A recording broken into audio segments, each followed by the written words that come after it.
Hi ನಾನು Sandeep from tech in Kannada. Finally ತುಂಬ ದಿನ ವೆಯ್ಟ್ ಮಾಡಿದ ನಂತರ ಕೊನೆಗೂ OnePlus 11 ಸ್ಮಾರ್ಟ್ಫೋನ್ ನಮ್ಮ ಕೈ ಸೇರಿರುವಂಥದ್ದು. ಈ ಒಂದು ಸ್ಮಾರ್ಟ್ಫೋನ್ನ OnePlus ಅವರು ಹ್ಯಾಸಲ್ ಬ್ಲೇಡ್ ಅವ್ರ ಜೊತೆ ಕೊಲಾಬರೇಟ್ ಆಗಿ ಲಾಂಚ್ ಮಾಡಿರುವಂಥದ್ದು. ಈ ಫೋನ್ನ ಬೇಸ್ ವೇರಿಯಂಟ್ ಅಂದರೆ 8GB RAM ಮತ್ತು 128GB ಸ್ಟೋರೇಜ್ನ ವೇರಿಯಂಟು ₹57,000 ಲಾಂಚ್ ಆಗಿರುವಂಥದ್ದು.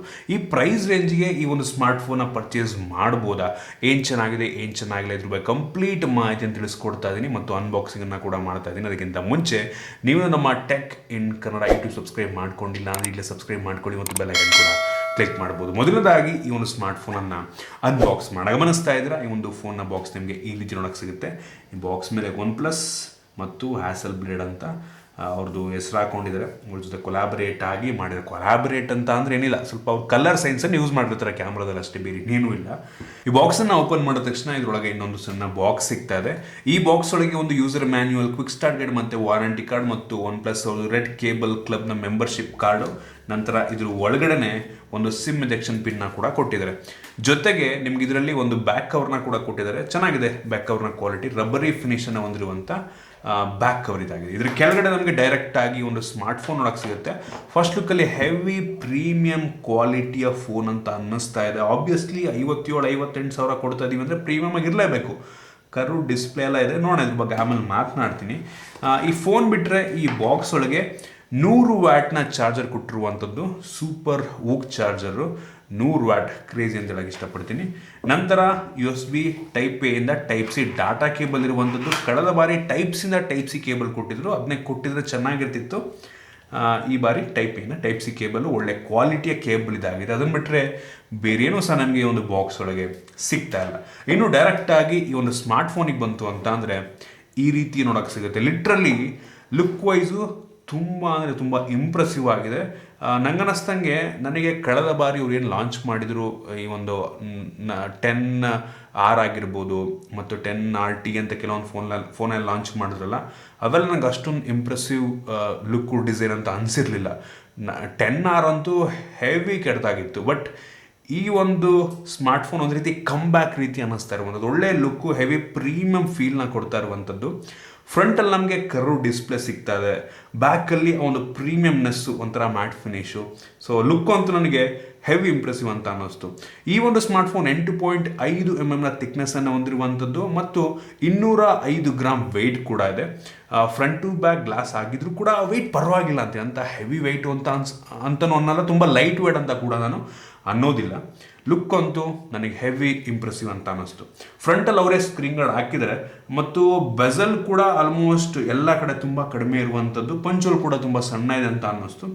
ಫ್ರಂಟಿಂದ ತುಂಬ ಪ್ರೀಮಿಯಂ ಅಂತ ಅನಿಸುತ್ತೆ. ಕರ್ವ್ ಡಿಸ್ಪ್ಲೇ ಇರೋದ್ರಿಂದ ನಾನು ಚೆಕ್ ಮಾಡ್ದಂಗೆ ಅಷ್ಟೊಂದೇನು ಆಕ್ಸಿಡೆಂಟಲ್ ಟಚಸ್ ಎಲ್ಲ ಆಗೋದಿಲ್ಲ ಆಯಿತಾ. ಸೊ ಫ್ರಂಟು ಸಾಕು, ಹೆವಿ ಅಂದರೆ ಹೆವಿ ಕರ್ವ್ ಆಗೂ ಇಲ್ಲ, ತುಂಬ ಕಡಿಮೆನೂ ಇಲ್ಲ, ಒಂದು ಲೆವೆಲಿಗೆ ಪ್ರೀಮಿಯಮ್ ಆಗಿ ಕಾಣುತ್ತೆ. ಇನ್ನು ಈ ಫೋನ್ನ ಹಿಂದಕ್ಕೆ ಬಂತು ಅಂತ ಅಂದರೆ ಗ್ಲಾಸ್ ಬ್ಯಾಕು, ಫ್ರಂಟಲ್ಲಿ ನಿಮಗೆ ಗೊರಿಲ್ಲಾ ಗ್ಲಾಸ್ ವಿಕ್ಟಸ್ ಸಿಕ್ಕರೆ, ಈ ಫೋನ್ನ ಬ್ಯಾಕಲ್ಲಿ ನಿಮಗೆ ಗೊರಿಲ್ಲಾ ಗ್ಲಾಸ್ 5 ಸಿಗ್ತಾ ಇರುವಂಥದ್ದು. ಈ ಕ್ಯಾಮ್ರಾ ನೋಡ್ತಾ ಇದ್ದೀರಲ್ವಾ, ಸೊ ಇದು ಒಂದು ರೀತಿ ಫ್ರೇಮಿಂದ ನಿಮಗೆ ಕಂಟಿನ್ಯೂ ಆಗಿದೆ ಅಂತ ಅನಿಸುತ್ತೆ, ಬಟ್ ಇಲ್ಲ, ಒಂದು ಸ್ವಲ್ಪ ಗ್ಯಾಪ್ ಇದೆ ಇದ್ರ ಮಧ್ಯ. ಮತ್ತು ಈ ಕ್ಯಾಮ್ರಾ ಮಧ್ಯೆ ಹ್ಯಾಸಲ್ ಬ್ಲೇಡ್ ಅವ್ರದ್ದು ಲೋಗೋ ಕೂಡ ಇದೆ. ಸೊ ಸಗರ ಕಾಣುತ್ತೆ ಹಿಂದ್ಗಡೆಯಿಂದ. ಇದು ಒಂಥರ ಮ್ಯಾಟ್ ಫಿನಿಶ್ ಆಗಿರೋದ್ರಿಂದ ಸ್ಮಡ್ಜಸ್ ಕೂಡ ಆಗೋದಿಲ್ಲ, ತುಂಬ ಪ್ರೀಮಿಯಂ ಅಂತ ಅನಿಸುತ್ತೆ. ಸಿಮೆಂಟ್ ಕಲರ್ ಅಲ್ವ, ಸಿಮೆಂಟ್ ಕಲರ್ ಇರೋದ್ರಿಂದ ಒಂಥರ ಹೆವಿ ಪ್ರೀಮಿಯಮ್ ಆಗಿ ಕಾಣುತ್ತೆ. ಕ್ಲೀನ್ ಡಿಸೈನು, ಯಾವುದೇ ಫಿಂಗರ್ ಪ್ರಿಂಟ್ ಸೆನ್ಸರ್ ನಮ್ಗೆ ಹಿಂದ್ಗಡೆ ಸಿಗ್ತಾರ. So in display fingerprint sensor ಇದೆ, ಅದ್ರ ಬಗ್ಗೆ ಆಮೇಲೆ ಮಾತನಾಡ್ತೀನಿ. ಹಿಂದ್ಗಡೆ ನಿಮಗೆ ಟ್ರಿಪಲ್ ಕ್ಯಾಮ್ರಾ ಸಿಗ್ತದೆ ಮತ್ತು ಡ್ಯೂಯಲ್ LED ಫ್ಲ್ಯಾಶ್ ಕೂಡ ಇರುವಂಥದ್ದು. ಸೊ ಚೆನ್ನಾಗಿದೆ ಹಿಂದ್ಗಡೆಯಿಂದ, ತುಂಬ ಸಾಲಿಡ್ ಬಿಲ್ಡನ್ನು ಹೊಂದಿರುವಂಥದ್ದು. ನಿಮಗೆ ಇದರಲ್ಲಿ ಆ್ಯಂಟೆನಾಸ್ ಕೂಡ ನೋಡೋಕ್ಕೆ ಸಿಗುತ್ತೆ. ನೋಡ್ತಾ ಇದ್ದೀರಾ ಇಲ್ಲಿ ಮಧ್ಯ ನಿಮಗೆ ಲೈನ್ ಎಲ್ಲ ಕಾಣ್ತಾ ಇದ್ದೀರಾ. ಸೊ ಅದೆಲ್ಲ ಆ್ಯಂಟೆನಾದು ಲೈನ್ಸು, ಒಂದು ಒಳ್ಳೆಯ ವಿಷಯ. ನಿಮ್ಗೆ ಇದರಲ್ಲಿ USB ಟೈಪ್ ಸಿ ಪೋರ್ಟ್ ಸಿಗ್ತದೆ, ಯಾವುದೇ ಹೆಡ್ಫೋನ್ ಜಾಕ್ ಇಲ್ಲ ಮತ್ತು ಯಾವುದೇ ಡೆಡಿಕೇಟೆಡ್ SD ಕಾರ್ಡ್ ಸ್ಲಾಟ್ ಕೂಡ ಸಿಗ್ತಲ್ಲ. ನಿಮಗೆ ಬಾಟಮಲ್ಲಿ ಸ್ಪೀಕರ್ ಗ್ರಿಲ್ ಸಿಗ್ತದೆ ಮತ್ತು ಈ ಫೋನಲ್ಲಿ ಅಲರ್ಟ್ ಸ್ಲೈಡರ್ ಕೂಡ ಕೊಟ್ಟಿದ್ದಾರೆ, ಒಂದು ಒಳ್ಳೆಯ ವಿಷಯ. ನೀವು silent mode, vibration mode, normal ಮೋಡಿಗೆ ಆರಾಮಾಗಿ ಸ್ಲೈಡರ್ ಮುಖಾಂತರ ಸ್ವಿಚ್ ಮಾಡ್ಕೊಬೋದು. ಮತ್ತು ಈ ಸ್ಮಾರ್ಟ್ಫೋನಲ್ಲಿ IP64 ವಾಟರ್ ರೆಸಿಸ್ಟೆಂಟ್ ರೇಟಿಂಗನ್ನು ಕೂಡ ಹೊಂದಿರುವಂಥದ್ದು. ಕೆಲವೊಂದು ಹೈ ಎಂಡ್ ಫೋನ್ಗಳಲ್ಲಿ IP68 ಎಲ್ಲ ಸಿಗುತ್ತೆ, ಇವು 64 ಕೊಟ್ಟಿದ್ದಾರೆ. ಏನೂ ಕೊಡದಿರೋದಕ್ಕಿಂತ ಅಟ್ಲೀಸ್ಟ್ ಏನೋ ಒಂದು ಕೊಟ್ಟಿದ್ದಾರಲ್ಲ ಅಂತ ಖುಷಿ ಪಡ್ಬೇಕು ನಂಗೆ ಅನ್ನಿಸ್ದಂಗೆ. ಓವರಾಲ್ ಡಿಸೈನ್ ಮತ್ತು ಬಿಲ್ಡ್ ಕ್ವಾಲಿಟಿ ನನಗೆ ತುಂಬ ಇಂಪ್ರೆಸಿವ್ ಅಂತ ಅನ್ನಿಸ್ತು. ಹೆವಿ ಪ್ರೀಮಿಯಮ್ ಆಗಿದೆ. ಸೊ ಇಷ್ಟ ಆಯಿತು ನನಗಂತೂ. ಇನ್ನು ಈ ಫೋನ್ನ ಡಿಸ್ಪ್ಲೇ ಬಗ್ಗೆ ಮಾತನಾಡಬೇಕಂತ ಅಂದರೆ ಈ ಫೋನಲ್ಲಿ 6.7 ಇಂಚಿನ ಕ್ವಾಡ್ HD+ ರೆಸೊಲ್ಯೂಷನ್ ಹೊಂದಿರುವಂಥ LTPO3 ಫ್ಲೂಯಿಡ್ ಅಮೋಲೆಡ್ ಡಿಸ್ಪ್ಲೇ ಇರುವಂಥದ್ದು ಆಯಿತಾ. ಸಖತ್ತಾಗಿದೆ ಡಿಸ್ಪ್ಲೇ. ಇದು 1 ಬಿಲಿಯನ್ ಕಲರ್ನ ಸಪೋರ್ಟ್ ಮಾಡುತ್ತೆ. 10 ಬಿಟ್ ಡಿಸ್ಪ್ಲೇ. ಇದು 120 ಹರ್ಟ್ಸ್ನ ವೇರಿಯಬಲ್ ರಿಫ್ರೆಶ್ ರೇಟನ್ನು ಹೊಂದಿರುವಂಥ ಡಿಸ್ಪ್ಲೇ ಆಗಿದೆ. ಡಾಲ್ಬಿ ವಿಷನ್ನ ಸಪೋರ್ಟ್ ಮಾಡುತ್ತೆ, HDR10+ ಸಪೋರ್ಟ್ ಮಾಡುತ್ತೆ ಮತ್ತು 1300 ನಿಟ್ಸ್ನ ಪೀಕ್ ಬ್ರೈಟ್ನೆಸ್ಸನ್ನು ಕೂಡ ಹೊಂದಿರುವಂಥದ್ದು. ಸೊ ಟಾಪ್ ನಾಚ್ ಬೆಂಕಿ ಇದೆ ಡಿಸ್ಪ್ಲೇ. ಸೊ ತಲೆಗೆಡ್ಸ್ಕೊಂಬಿಡಿ, ಹೆವಿ ಅಂದರೆ ಹೆವಿ ಇಂಪ್ರೆಸಿವ್ ಅಂತ ಅನ್ನಿಸ್ತು. ವ್ಯೂಯಿಂಗ್ ಆ್ಯಂಗಲ್ ತುಂಬ ಚೆನ್ನಾಗಿದೆ, ಕಲರ್ಸ್ ಎಲ್ಲ ಹೆವಿ ವಿಡ್ ಆಗಿರುವಂಥದ್ದು, ಬಿಸಿಲಿಗೆ ಹೋದ್ರು ಕೂಡ ಹೆವಿ ಬ್ರೈಟಾಗಿ ಕಾಣುತ್ತೆ. ಸೊ ಡಿಸ್ಪ್ಲೇಯಲ್ಲಿ ಯಾವುದೇ ಕಾಂಪ್ರಮೈಸನ್ನು ಮಾಡಿಲ್ಲ. ತುಂಬ ಅಂದರೆ ತುಂಬ ಇಂಪ್ರೆಸ್ ಮಾಡಿತು. ಕೆಲವೊಂದು ಸ್ಮಾರ್ಟ್ಫೋನಲ್ಲಿ ಹೌದು ಇದಕ್ಕಿಂತ ಬ್ರೈಟ್ ಆಗಿರುವಂಥ ಡಿಸ್ಪ್ಲೇ ಕೂಡ ಸಿಗುತ್ತೆ ಆಯಿತಾ. ಆರಾಮಾಗಿ 1800 ನಿಟ್ಸ್ ತನಕನೂ ಕೂಡ ಪೀಕ್ ಬ್ರೈಟ್ನೆಸ್ ಇರುವಂಥ ಫೋನ್ಗಳಿದ್ದಾವೆ. ಇದು ಕೂಡ ನನಗೇನಂತ ಕೆಡ್ದಾಗಿದೆ ಅಂತ ಅನ್ಸಿಲ್ಲ. ಚೆನ್ನಾಗಿದೆ ಇವರು, ಈ ಬೆಲೆಗೆ ನಂಗೆ ಅನ್ನಿಸ್ದಂಗೆ ಸೂಪರ್ ಡಿಸ್ಪ್ಲೇ ಅಂತ ಅನ್ನಿಸ್ತು. ಇನ್ನು ವೇರಿಯಂಟ್ಗಳ ಬಗ್ಗೆ ಮಾತನಾಡಬೇಕಂತ ಅಂದರೆ ಸದ್ಯಕ್ಕೆ ಈ ಒಂದು ಸ್ಮಾರ್ಟ್ಫೋನ್ 2 ವೇರಿಯಂಟಲ್ಲಿ ಲಾಂಚ್ ಆಗಿರುವಂಥದ್ದು. ಒಂದು 8 GB ರ್ಯಾಮ್ ಮತ್ತು 128 GB ಸ್ಟೋರೇಜು, ಮತ್ತು ಇನ್ನೊಂದು 16 GB ರ್ಯಾಮು ಮತ್ತು 256 GB ಸ್ಟೋರೇಜು. ಸೊ ಕ್ರೇಜಿ ಅಂತ ಹೇಳೋಕ್ಕೆ ಇಷ್ಟಪಡ್ತೀನಿ ಆಯಿತಾ. 16 GB ಕೊಟ್ಟಿದ್ದಾರೆ ರ್ಯಾಮ್ನ. ಸೊ ನನಗೇನು ಅಷ್ಟೊಂದು ಅವಶ್ಯಕತೆ ಇಲ್ಲ, ಬಟ್ ಸ್ಟಿಲ್ ಪ್ರೈಸ್ ಡಿಫ್ರೆನ್ಸ್ ಎರಡಕ್ಕೂ ನಿಮ್ಗೆ ಅಷ್ಟೊಂದೇನಿಲ್ಲ. ಸೊ ತೊಗೊಂಡ್ರೆ ನೋಡಿ, ಬಡ್ಜೆಟ್ ಇದ್ದರೆ 16 GB ಬೇಕಾದ್ರೆ ನೀವು ಪರ್ಚೇಸ್ ಮಾಡ್ಬೋದು. ಇದರಲ್ಲಿರುವಂಥ ರ್ಯಾಮ್ ಬಂದುಬಿಟ್ಟು LPDDR5X ರ್ಯಾಮು, ಟಾಪ್ ನಾಚ್ ಆಯಿತಾ. 5X ಯೂಶಲಿ ಈ ವರ್ಷಕ್ಕಿಂತ ಮುಂಚೆ, ಇದಕ್ಕಿಂತ ಮುಂಚೆ ಯೂಶಲಿ LPDDR5 ಇರ್ತದೆ ಎಲ್ಲ ಫ್ಲ್ಯಾಗ್ಶಿಪ್ ಫೋನ್ಗಳಲ್ಲಿ. ಈ ವರ್ಷ ಈ ಹೊಸ ಪ್ರೊಸೆಸರ್ನ ಜೊತೆಗೆ ಈ ಒಂದು 5X ಹಾಕೋದಕ್ಕೆ ಶುರು ಮಾಡಿದ್ದಾರೆ. ಮತ್ತು ಇದರಲ್ಲಿರುವಂಥ ಸ್ಟೋರೇಜ್ ಟೈಪ್ ಬಂದ್ಬಿಟ್ಟು 2 ಸ್ಟೋರೇಜ್ ಟೈಪ್ ಬರುತ್ತೆ ನಿಮಗೆ. 128 GB ಸ್ಟೋರೇಜ್ ಟೈಪ್ ಅಂದರೆ ಸ್ಟೋರೇಜ್ ವೇರಿಯಂಟ್ ತೊಗೋತಾ ಇದ್ದೀರಾ ಅಂತಂದರೆ UFS 3.1 ಬರುತ್ತೆ. ಅದೇ ನೀವೇನಾದರೂ ಅದಕ್ಕಿಂತ ಜಾಸ್ತಿ 256 GB 512 GB ಎಲ್ಲ ಇದೆ ಅಲ್ವಾ. ಸೊ ಆ ಒಂದು ವೇರಿಯಂಟ್ ತೊಗೋತಾ ಇದ್ದೀರಾ ಅಂತ ಅಂದರೆ ನಿಮ್ಗೆ UFS 4.0 ಸಿಗುತ್ತೆ. ಸೊ ನೀವು ತೊಗೊಂಡ್ರೆ ಹೈಯೆಸ್ಟ್ ವೇರಿಯಂಟಿನ ತಗೊಳ್ಳಿ. ಸೊ UFS 4.0 ಹೆವಿ ಅಂದರೆ ಹೆವಿ ಫಾಸ್ಟ್ ಆಗಿರುತ್ತೆ.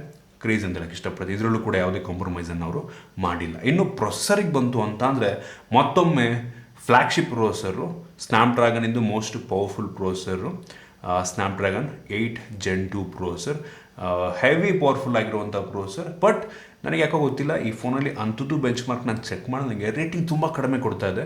ಯೂಶಲಿ ಈ ಪ್ರೊಸೆಸರ್ನ ಹೊಂದಿರುವಂಥ ಬೇರೆ ಫೋನ್ಗಳು ಅಪ್ ಟು 12 ಲಕ್ಷ ತನಕನೂ ಕೂಡ ರೇಟಿಂಗನ್ನು ಕೊಡಬಲ್ಲಂಥ ಸಾಮರ್ಥ್ಯನ ಹೊಂದಿರುವಂಥದ್ದು. ಆದರೆ ಈ ಫೋನಲ್ಲಿ 9.5 ಲಕ್ಷ 9,80,000 ತನಕ ರೇಟಿಂಗನ್ನು ಕೊಡ್ತಾ ಇರುವಂಥ ತೋರಿಸ್ತಾ ಇದ್ದೀನಿ. 10 ಲಕ್ಷನೂ ಕೂಡ ಕೊಡ್ಬೋದು ಕೂಲ್ ಆಗಿದ್ದಾಗ ಫೋನು.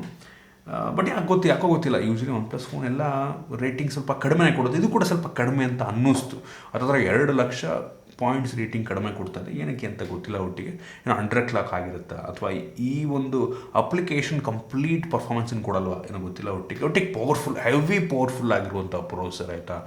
ತಲೆಗೆ ಎಡ್ಸ್ಕೊಂಬಿಡಿ, ಎಲ್ಲ ಗೇಮನ್ನು ಹೈ ಸೆಟ್ಟಿಂಗಲ್ಲಿ ಆಡ್ಕೊಬೋದು, 90 FPS ಆಡ್ಕೊಬೋದು, ಮತ್ತು ಯಾವ ಟಾಸ್ಕನ್ನು ಬೇಕಾದ್ರೆ ಹೆಂಗೆ ಬೇಕಾದ್ರೂ ಮಾಡ್ಬೋದು. ಎಲ್ಲ ಅಪ್ಲಿಕೇಶನ್ ತುಂಬ ಸ್ಮೂತ್ ರನ್ ಆಗುತ್ತೆ. ಆಬ್ವಿಯಸ್ಲಿ ಫ್ಲ್ಯಾಗ್ಶಿಪ್ ಪ್ರೊಸೆಸರ್ ಅಂತ ಅಂದರೆ ಯೋಚನೆ ಮಾಡ್ಕೊಳ್ಳಿ.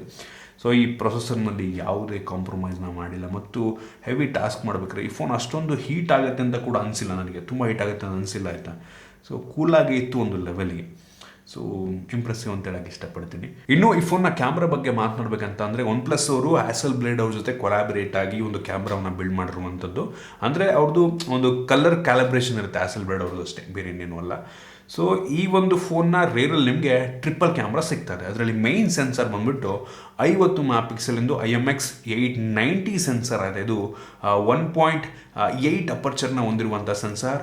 ಸೊ ಲೋ ಲೈಟಲ್ಲೂ ಕೂಡ ಒಂದು ಒಳ್ಳೆಯ ಫೋಟೋ ಪ್ರೊಡ್ಯೂಸ್ ಮಾಡಿದ್ದು. ಇದು ಆಪ್ಟಿಕಲ್ ಇಮೇಜ್ ಸ್ಟೆಬಿಲೇಷನ್ನ ಕೂಡ ಹೊಂದಿರುವಂಥದ್ದು. ಈ ಮೈನ್ ಸೆನ್ಸಾರ್ನ ಕ್ಲಾರಿಟಿ ನನಗೆ ತುಂಬ ಇಂಪ್ರೆಸ್ ಮಾಡ್ತು. ಲೋ ಲೈಟಲ್ಲೂ ಕೂಡ ಒಂದು ಒಳ್ಳೆಯ ಫೋಟೋನ ತೆಗೆಯಬಲ್ಲಂಥ ಸಾಮರ್ಥ್ಯನ ಹೊಂದಿರುವಂಥದ್ದು.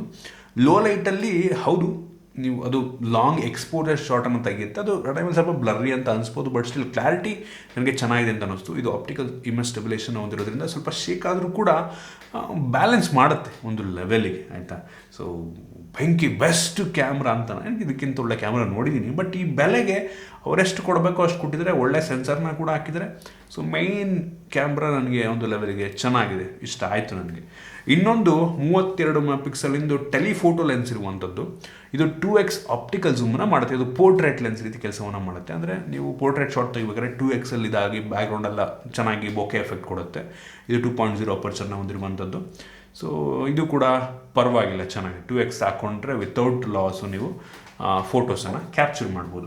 ಇನ್ನೊಂದು 48 MP ultra wide angle lens ಇದೆ. ಸೊ ಹೆವಿ ವೈಡ್ ಆಗಿದೆ, ಕ್ಲಾರಿಟಿ ಕೂಡ ತುಂಬ ಚೆನ್ನಾಗಿದೆ. 48 MP ಆಗಿರೋದ್ರಿಂದ ಕ್ಲಾರಿಟಿ ಕೂಡ ಅಷ್ಟೇ ರೀಟೇನ್ ಆಗಿರುತ್ತೆ. ಜೊತೆಗೆ ಇದು 2.2 ಅಪರ್ಚರು. ಸೊ ಅದರಿಂದ ಲೋ ಲೈಟಲ್ಲೂ ಕೂಡ ಒಂದು ಒಳ್ಳೆ ಫೋಟೋ ಪ್ರೊಡ್ಯೂಸ್ ಮಾಡುತ್ತೆ. ವಿತೌಟ್ ಗ್ರೇನ್ಸ್ ಇದು ಫೋಟೋನ ಪ್ರೊಡ್ಯೂಸ್ ಮಾಡುತ್ತೆ. ಸೊ ಕ್ಯಾಮ್ರಾ ನೋಡ್ತಾ ಇದ್ದೀರಾ, ಅವಶ್ಯಕತೆ ಇಲ್ಲದ ಯಾವುದೇ ಒಂದು ಕ್ಯಾಮ್ರಾ ಅವ್ರು ಹಾಕಿಲ್ಲ, ಯಾವುದೇ ಡೆಪ್ ಸೆನ್ಸರ್, ಮ್ಯಾಕ್ರೋ ಎಲ್ಲ ಏನೂ ಹಾಕಿಲ್ಲ. ಬಟ್ ಆ ಫೀಚರ್ನ ನೀವು ಮೈನ್ ಸೆನ್ಸರ್ನಲ್ಲೂ ಕೂಡ ಯೂಸ್ ಮಾಡ್ಕೊಬೋದು. ಸೊ ಎಷ್ಟು ಅವಶ್ಯಕತೆ ಅಷ್ಟನ್ನು ಮಾತ್ರ ಹಾಕಿದರೆ ಒಂದು ಒಳ್ಳೆಯ ವಿಷಯ. ಇನ್ನು ಫ್ರಂಟ್ ಕ್ಯಾಮ್ರಾ ಬಂತು ಅಂತ ಅಂದರೆ ಈ ಫೋನಲ್ಲಿ 16 MP ಫ್ರಂಟ್ ಕ್ಯಾಮ್ರಾ ಇರುವಂಥದ್ದು. ಸೊ ಇದು ತೆಗೆಯುವಂಥ ಫೋಟೋ ಡೀಟೇಲ್ ಮಾತ್ರ ಸೂಪರ್ ಆಗಿದೆ.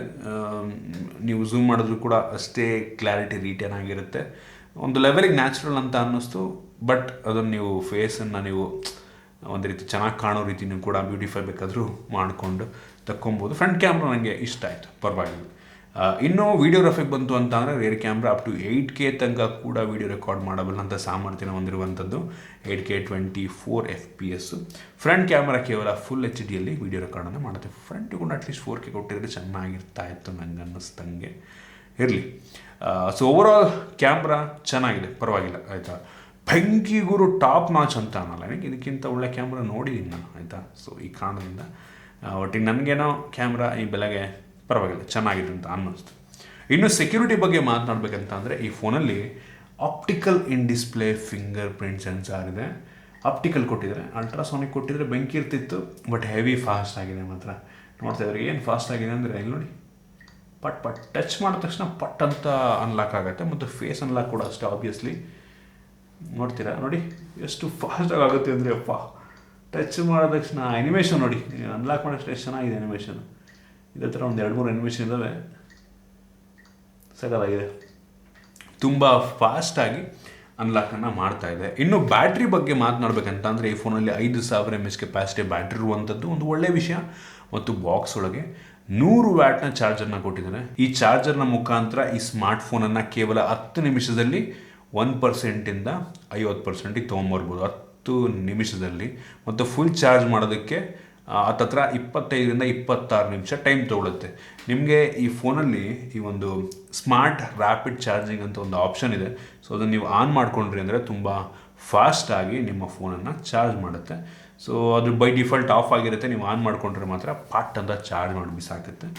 ಸೊ ಯೂಸ್ ಮಾಡ್ಕೊಬೋದು ಬೇಕಾದರೆ. ಸೊ 100 ವ್ಯಾಟ್ ಅಂತ ಅಂದರೆ ಕ್ರೇಜಿ ಅಂತ ಹೇಳೋಕ್ಕೆ ಇಷ್ಟಪಡ್ತೀನಿ. ಇನ್ನು ವಾಯ್ಸ್ನ ಬಗ್ಗೆ ಮಾತನಾಡಬೇಕಂತ ಅಂದರೆ ಆಕ್ಸಿಜನ್ ವಾಯ್ಸು ಪರವಾಗಿಲ್ಲ. ಲಾಸ್ಟ್ ಟೈಮ್ ನಾನು ನೋಡಿದ್ದಕ್ಕೂ ಈ ಟೈಮ್ ನೋಡಿದ್ದಕ್ಕೂ ಸ್ವಲ್ಪ ಡಿಫ್ರೆಂಟ್ ಆಗಿದೆ, ಆಯಿತಾ. ಸ್ವಲ್ಪ ಅಂಥ ಹೆವಿ ಅನ್ನಲ್ಲ, ಸ್ವಲ್ಪ ಟ್ವೀಕ್ ಮಾಡಿರೋಂಗಿದ್ದಾರೆ, ಆಯಿತಾ. ಇದು ಆ್ಯಂಡ್ರಾಯ್ಡ್ 13 ಬೇಸ್ ಮಾಡಿ ಆಗ್ತಿರುವಂಥ ಆಕ್ಸಿಜನ್ ವಾಯ್ಸು. ನಿಮಗೆ ಇದು ನಿಯರ್ಲಿ ಸ್ಟಾಕ್ ಆ್ಯಂಡ್ರಾಯ್ಡ್ ಎಕ್ಸ್ಪೀರಿಯನ್ಸನ್ನು ನೀಡುತ್ತೆ, ಆಯಿತಾ. ತುಂಬ ಸ್ಮೂತಾಗಿದೆ, ಚೆನ್ನಾಗಿ ಆಪ್ಟಿಮೈಸ್ ಕೂಡ ಮಾಡಿದರೆ. OnePlus ಅವ್ರದ್ದು ಸಾಫ್ಟ್ವೇರ್ ಅಪ್ಡೇಟ್ ಬಗ್ಗೆ ಅಂತ ಕೆಡಿಸ್ಕೊಳ್ಳೋಂಗಿಲ್ಲ, ಕೊಡ್ತಾರೆ. ಒಂದು 3 ವರ್ಷ ಸಾಫ್ಟ್ವೇರ್ ಅಪ್ಡೇಟ್ ಆರಾಮಾಗಿ ಕೊಡ್ತಾರೆ ಅಂತ ನನಗೆ ಅನಿಸುತ್ತೆ. ಒಟ್ಟಿಗೆ ಅಂಥ ಬೇಡಿರೋಂಥ ಅಪ್ಲಿಕೇಶನ್ ಕೂಡ ಯಾವುದೂ ಇಲ್ಲ ಇದರಲ್ಲಿ. ವಾಯ್ಸ್ ಚೆನ್ನಾಗಿದೆ, ಪರವಾಗಿಲ್ಲ, ಆಯಿತಾ. ಬೆಂಕಿ ಅನ್ನಲ್ಲ, ಮುಂಚೆ ಚೆನ್ನಾಗಿತ್ತು OnePlus ಅವ್ರದ್ದು ವಾಯ್ಸ್ ಕೂಡ. ನನಗೆ ಈಗ ನೋಡೋಕ್ಕೆ ಬೇಜಾರಾಗುತ್ತೆ. ಬಟ್ ಪರವಾಗಿಲ್ಲ, ಲಾಸ್ಟ್ ಇಯರ್ ಫೋನಿಗೆ ಕಂಪೇರ್ ಮಾಡಿಕೊಂಡ್ರೆ ಚೆನ್ನಾಗಿದೆ ವಾಯ್ಸ್ ಈ ಸಲ. ಇನ್ನು ಸ್ಪೀಕರ್ನ ಬಗ್ಗೆ ಮಾತನಾಡಬೇಕಂತ ಅಂದರೆ stereo speaker, bottom firing main, ear ಪೀಸಿನ ಒಂದು ಸ್ಪೀಕರ್ ಇದೆ, ಕೆಲಸವನ್ನು ಮಾಡುತ್ತೆ. ಇದು ಡಾಲ್ಬಿ ಅಟ್ಮೋಸ್ನ ಕೂಡ ಸಪೋರ್ಟ್ ಮಾಡುತ್ತೆ. ಸೊ ಸ್ಪೀಕರ್ನ ಕ್ಲಾರಿಟಿ ಚೆನ್ನಾಗಿ ಜೋರಾಗಿ ಕೂಡ ಕೇಳುತ್ತೆ. ಇನ್ನು ಕನೆಕ್ಟಿವಿಟಿ ಬಗ್ಗೆ ಮಾತನಾಡಬೇಕಂತಂದರೆ 5G ಸಪೋರ್ಟ್ ಆಗುತ್ತೆ. ಇಂಡಿಯನ್ದು ಎಲ್ಲ ಬ್ರ್ಯಾಂಡು ಕೂಡ ನಿಮಗೆ ಸಪೋರ್ಟ್ ಆಗುತ್ತೆ, ತಲೆಕೆಡಿಸ್ಕೊಳ್ಳೋಂಥ ಅವಶ್ಯಕತೆ ಇಲ್ಲ. ಮತ್ತು ಇದರಲ್ಲಿ ಡ್ಯುಯಲ್ ಬ್ಯಾಂಡ್ ವೈಫೈನ ಜೊತೆಗೆ ವೈಫೈ 6 ಇದೆ. ಮತ್ತು ಫ್ಯೂಚರಲ್ಲಿ ವೈಫೈ 7 ಬಂದರೂ ಕೂಡ ಫ್ಯೂಚರ್ ರೆಡಿ ಇದೆಯಂತೆ. ವೈಫೈ 7 ಕೂಡ ಸಪೋರ್ಟ್ ಮಾಡುತ್ತಂತೆ, ಸೂಪರ್ ವಿಷಯ. NFC ಕೂಡ ಇದೆ. ನಂತರ ನಿಮಗೆ ಬ್ಲೂಟೂತ್ 5.3 ಕೂಡ ಸಿಗ್ತಾಯಿದೆ, ಕ್ಯಾರಿಯರ್ ಅಗ್ರಿಗೇಷನ್ ಸಿಗ್ತಾಯಿದೆ. ಸೊ ಅವಶ್ಯಕತೆ ಇರುವಂಥ ಎಲ್ಲ ಸೆನ್ಸರ್ನ ಕೂಡ ಈ ಒಂದು ಫೋನಲ್ಲಿ ಕೊಟ್ಟಿದ್ದಾರೆ. ಸೊ ಒಂಥರ ಎಲ್ಲ ಕೊಟ್ಟಿದ್ದಾರೆ, ಬಟ್ ಒಂದು ಸಣ್ಣ ಫೀಚರ್ನ ಮಿಸ್ ಮಾಡಿದ್ದಾರೆ ಅಂತ ಅನ್ನಿಸ್ತು. ಏನಪ್ಪ ಅಂತಂದರೆ ವೈರ್ಲೆಸ್ ಚಾರ್ಜಿಂಗ್ ಒಂದನ್ನು ಕೊಟ್ಟುಬಿಟ್ಟಿದ್ರೆ ಕಂಪ್ಲೀಟ್ ಫ್ಲ್ಯಾಗ್ಶಿಪ್ ಫೋನ್ ಹೋಗ್ತಿತ್ತು. ಅದೊಂದನ್ನು ಮಿಸ್ ಮಾಡಿದ್ದಾರೆ. ಅದನ್ನು ಬಿಟ್ಟರೆ ನಂಗೆ ಅನ್ನಿಸ್ತಂಗೆ ಆಲ್ಮೋಸ್ಟ್ ಎಲ್ಲ ಕೊಟ್ಟಿದ್ದಾರೆ. ಹೌದು, IP ರೇಟಿಂಗ್ ಸ್ವಲ್ಪ ಕಡಿಮೆ ಮಾಡಿದ್ದಾರೆ, ಆದರೂ ಕೊಟ್ಟಿದ್ದಾರೆ. ಏನು ಕೊಟ್ಟಿಲ್ಲ ಅನ್ನೋದಕ್ಕಿಂತ ಏನೋ ಕೊಟ್ಟಿದ್ದಾರಲ್ಲ, ಸೊ ಅದು ಖುಷಿ ಪಡಬೇಕು. ಒಟ್ಟಿಗೆ ವೈರ್ಲೆಸ್ ಚಾರ್ಜಿಂಗ್ ಒಂದು ಇದ್ಬಿಟ್ಟಿದ್ರೆ ಬೆಂಕಿ ಇರ್ತೈತೆ ನಂಗೆ ಅನ್ನಿಸ್ತಂಗೆ. ಬಟ್ ಇವರು ಲಾಂಚ್ ಮಾಡಿರುವಂಥ ಬೆಲೆಗೆ ಈ ಸ್ಪೆಸಿಫಿಕೇಷನ್ ರೀಸನಬಲ್ ಅಂತ ಅನ್ನಿಸ್ತು. 57,000 ರೂಪಾಯಿಗೆ ಬ್ಯಾಂಕ್ ಆಫರ್ ಅದು ಇದೆಲ್ಲ ನೀವು ಇನ್ಕ್ಲೂಡ್ ಮಾಡಿಕೊಂಡು ಇನ್ನೊಂದು ಸ್ವಲ್ಪ ಕಡಿಮೆಗೆ ಪರ್ಚೇಸ್ ಮಾಡ್ಬೋದು. ಈ ಪ್ರೈಸ್ ರೇಂಜಿಗೆ ನಂಗೆ ಅನ್ನಿಸ್ದಂಗೆ ಒಂದು ಒಳ್ಳೆಯ ಆಪ್ಷನ್ ಆಗಬಹುದು ಆಯಿತಾ. ಈ ಒಂದು ಫೋನಲ್ಲಿ ಅಂತ ಜಾಸ್ತಿ ಕಾಂಪ್ರಮೈಸಸ್ ಏನು ಅವ್ರು ಮಾಡೋದಕ್ಕೆ ಹೋಗಿಲ್ಲ ಆಯಿತಾ, ಸೇಫಾಗಿ ಪ್ಲೇ ಮಾಡಿದ್ದಾರೆ. ಸೊ ಈ ಬೆಲೆಗೆ ಒಂದು ಒಳ್ಳೆಯ ಸ್ಮಾರ್ಟ್ಫೋನ್ ಆಗಬಹುದು. ಇದಿಷ್ಟು ಈ ಸ್ಮಾರ್ಟ್ಫೋನ್ನ ಬಗ್ಗೆ ನನ್ನ ಆನೆಸ್ಟ್ ಒಪಿನಿಯನ್. ನಿಮಗೆ ಇದ್ರ ಬಗ್ಗೆ ಏನು ಅನಿಸುತ್ತೆ ದಯವಿಟ್ಟು ಕೆಳಗಡೆ ಕಾಮೆಂಟ್ ತಿಳಿಸ್ಬೋದು. ಇಷ್ಟ ಆಗಿರೋ ದಯವಿಟ್ಟು ಲೈಕ್ ಮಾಡಿ, ಶೇರ್ ಮಾಡಿ. ಇದೇ ರೀತಿ ನಮ್ಮ ಬೇರೆ ಬೇರೆ ವೀಡಿಯೋಗಳಿಗೆ ನಮ್ಮ tech in Kannada YouTube subscribe ಮಾಡ್ಕೊಂಡಿಲ್ಲ ಅಂದರೆ ಈಗಲೇ ಸಬ್ಸ್ಕ್ರೈಬ್ ಮಾಡ್ಕೊಳ್ಳಿ ಮತ್ತು ಬೆಲ್ ಐಕನ್ ಕೂಡ ಕ್ಲಿಕ್ ಮಾಡ್ಬೋದು. ಸಿಗೋಣ ಮುಂದಿನ ವೀಡಿಯೋದಲ್ಲಿ.